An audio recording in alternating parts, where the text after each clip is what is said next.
Statistics Canada says inflation is cooling off, but affordability is still a big concern for people across the country.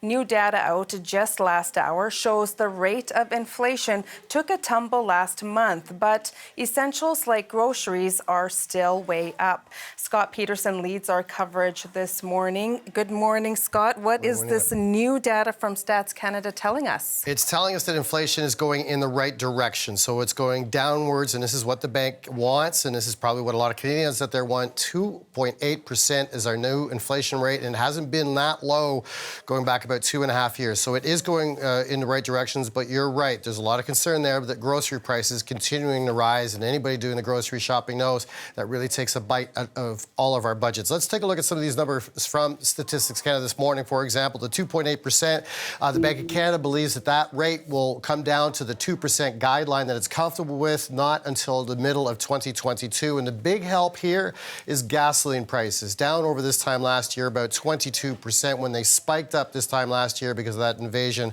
by Russia into Ukraine. Grocery prices, though, probably a lot more important to a lot of Canadians out there, ticked up a little bit to 9.1% for the month of June.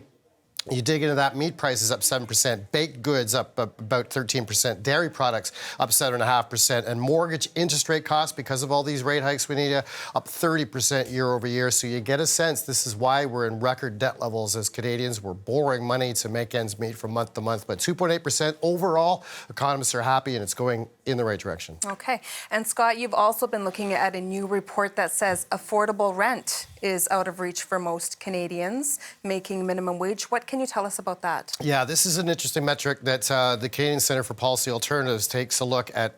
When you make an income, 30% of it traditionally is devoted to either renting or mortgage, shelter. It's been that way about 40 years now in Canada, and they're seeing that formula is almost outdated to the point where people can't afford to live in a lot of Canada's biggest cities if they're on minimum wage. For example, take a look at some of these numbers out from the Canadian Centre for Policy Alternatives.